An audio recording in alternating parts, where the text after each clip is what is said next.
Welcome to our channel. నేను నవీన్. చైనాను వణికించిన Telugu major real స్టోరీలో సల్మాన్ ఖాన్ పై నిప్పులు చెరుగుతుందట డ్రాగన్ కంట్రీ. అయితే ఆ విషయాల గురించి మనతో మాట్లాడడానికి సీనియర్ అనలిస్ట్ శ్రవణ్ గారు ఉన్నారు. సార్తో మాట్లాడదాం. నమస్తే అండి. నమస్తే అండి.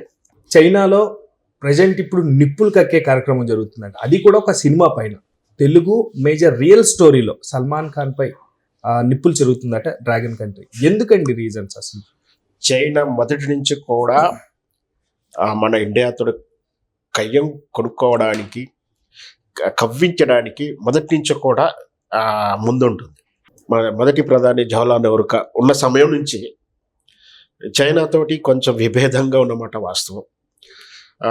నెహ్రూ గారు కమ్యూనిజం అనేటువంటి రష్యాతోటి స్నేహపూర్వకంగా ఉన్న ఎందుకో ఆ కమ్యూనిజం నమ్ముతున్నటువంటి చైనాతోటి మాత్రం సింక్ అవ్వలేదు. ఎందుకంటే మనకు నైబర్హుడ్ అయిపోవడం వల్ల, అంటే మనకు వాళ్ళకు పొత్తులో సరిహద్దు ప్రాంతం కలిగి ఉండడం వల్ల మొదటిది ఒకటి కవ్వింపులు. దానికన్నా చైనాకు సమవుజ్జిటిగా రాబోయేటువంటి రోజుల్లో చైనా ఉనికిని ప్రశ్నించడానికి కానీ చైనాతో పోటీ పడటానికి ఆల్రెడీ ఉన్న అమెరికా, రష్యా కాకుండా ఏదైనా దేశం ఉంది అంటే అది భారతదేశం అని గ్రహించింది. ఇప్పుడు కాదు, 1947 మన స్వాతంత్రం వచ్చిన కానించి రాకముందు నుంచే కూడా చైనాకు పోటీ ఇవ్వగల దేశం ఏమిటి అంటే భారతదేశం అని అనుకున్నట్టుంది. అందుకే మొదటి నుంచి కూడా మన దేశంతో స్నేహపూర్వకంగా కన్నా యుద్ధ వాతావరణాన్ని క్రియేట్ చేయడం కానీ కవ్వింపులు చేయడం మొదటి నుంచి చూస్తూ ఉన్నాం. నిన్నగాక మొన్న అరుణాచల్ ప్రదేశ్లోని కొన్ని ప్రాంతాలని తమ మ్యాప్లో, అంటే చైనా తన దేశ మ్యాప్లోని కలుపుకొని చూపించుకోవడం, ఈరోజు కూడా అరుణాచల్ ప్రదేశాన్ని వాళ్ళదే అనుకోవడం, ఇంకా టిబెట్ తోటి ఎట్లాగూ పంచాయతీ ఎప్పుడు మొదటి నుంచినే ఉంది. మన దేశం మీద యుద్ధం చేసినప్పుడు కూడా కవ్వింపు చర్యలకు పాల్పడింది. అప్పుడు కూడా తోక జాడిచ్చేసింది. సరే, అదంతా యుద్ధ వాతావరణం వేరు. ఇప్పటికి కూడా 2020 సంవత్సరంలో గవాల్వాన్ లోయ ప్రాంతంలో చేసినటువంటి ఆ కవ్వింపు చర్య, దానికి మన మేజర్ ధైర్యశాలి, ధీరశాలి, ప్రాణాలు అల్పించినటువంటి సంతోష్ కుమార్ కల్నల్ యొక్క ప్రాణత్యాగం విలువ ఎంతో గొప్పది. సో చివరాఖరికి ఆ చైనా తోక ముడిచిపోయింది. ఈ విజయంలో సాధించడంలో కల్నల్ పాత్ర గొప్పది. మన హైదరాబాద్ ప్రాంతం, తెలంగాణ ప్రాంతానికి చెందినవాడు, ఇక్కడ దగ్గర సూర్యాపేట ప్రాంతానికి చెందినవాడు. ఈ దేశం అతని మొత్తం మీద ఒక వీరున్నా చూస్తూ ఉన్నాం. అట్లాంటి వీరోచితమైనటువంటి ఆ త్యాగనిధుల యొక్క త్యాగం యొక్క విలువ ఏంటి, ఆ త్యాగాల వెనక ఉన్నటువంటి ఆయన ధీరత్వం ఏంటి, స్ఫూర్తిదాయకమైనటువంటి సంతోష్ కథా చిత్రాన్ని బాలీవుడ్లో ఒక చిత్రం తీయబోసింది. బ్యాటిల్ ఆఫ్ గాల్వాన్ అనే టైటిల్ తోటి బాలీవుడ్ సల్మాన్ ఖాన్ ప్రధాన పాత్ర పోషిస్తూ, అంటే కల్నల్ సంతోష్ కుమార్ పాత్ర పోషిస్తూ ఆ చిత్రం నిర్మించేసింది. దానికి ఒక టీజర్ రిలీజ్ చేస్తారు. చైనా వణుకుతా ఉందని చెప్పొచ్చు, చైనాకు దడదలాడుతుందని చెప్పి. ఎప్పుడైతే టీజర్ రిలీజ్ అయిందో వెంటనే చైనా మీడియా కూడా స్పందించింది. సహజంగా అక్కడ మీడియా మీద ఆంక్షలు ఉంటాయి. ప్రతిది కూడా మన దేశంలో ఉన్నట్టుగా భావస్వేచ్ఛ పెరిగిన ఏది పడితే అది మాట్లాడతాం వీడలేదు. దానికి సిస్టమేటిక్ ఉంటుంది అక్కడ. సో అట్లాంటి వ్యవస్థలో కూడా భారతదేశంలో విషం కక్కడానికి మాత్రం వాళ్ళ స్వేచ్ఛ పనికి రాకుండా పోతుంది.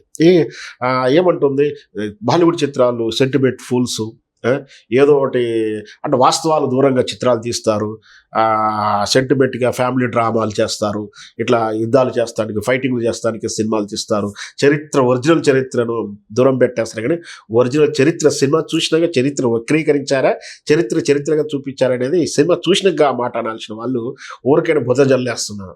సరే, మీడియా అన్నదంటే వదిలేయచ్చు. చివరికి చైనా సైనిక విభాగం కూడా చిత్రం పట్ల నిరసన వ్యక్తం చేస్తూ ఏదో కామెంట్ చేయడం జరిగింది.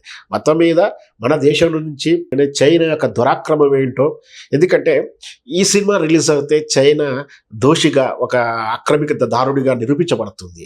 ప్రపంచవ్యాప్తంగా బాలీవుడ్ చిత్రాలకు ఉన్న క్రేజ్ మనకు తెలిసిందే, సల్మాన్ ఖాన్కు ఉన్న క్రేజ్ మనకు తెలిసిందే. అంటే ఇటు సల్మాన్ ఖాన్ తోటి సౌదీ లాంటి దేశాలు, అంటే హిందీని చూడగలిగినటువంటి దేశాలు అనేటువంటి ఆ దేశాలలో కానీ, లేదా బాలీవుడ్ చిత్రాల తరఫున ఈరోజు పెరుగుతున్నటువంటి పాన్ ఇండియా పాన్ వరల్డ్ సినిమాల దాకా స్థాయికి వెళ్ళినప్పుడు చైనా చేసినటువంటి దురాక్రమం ఏ విధంగా ఉందనేది బెట్ట బయలుదేరుతుందానికి భయపడి చైనా ఈరోజు ఏదో సినిమా మీద కామెంట్ చేస్తుంది. ఖచ్చితంగా ఒక దేశం మీద, ఒక ప్రాంతం మీద దాడి జరిగితే ప్రపంచవ్యాప్తంగా ఏ విధంగా నిరసన వ్యక్తం అవుతుందో, ప్రపంచం ముందు దోషిగా నిలబడాల్సి వస్తుందో అని చైనా భయపడుతుందని మనం చెప్పొచ్చు. కేవలం సినిమాలో జరిగిన రియల్ స్టోరీ ఆధారంగా సినిమా తీసినప్పుడు ఒకవేళ సినిమా రాకపోయినా కొంతమంది ఎవరైతే అనలిస్టులు ఉంటారో యాక్టివిస్టులు ఉంటారో వాళ్ళకి వాస్తవాలు తెలుసు. కానీ ఇప్పుడు సినిమా బయటకు వస్తే ప్రతి ఒక్కరికి ఓపెన్ అయిపోతుంది. ఆ ఒక్క రీజన్తోనే భయపడుతుంది అంటారా? ఖచ్చితంగా. ఎందుకంటే మన దేశం యొక్క అరుణాచల్ ప్రాంతాన్ని వాళ్ళ దేశం మ్యాప్లో పెట్టుకున్నప్పుడే ప్రపంచం ముందు దోషిగా నిలబడతా ఉంది అది.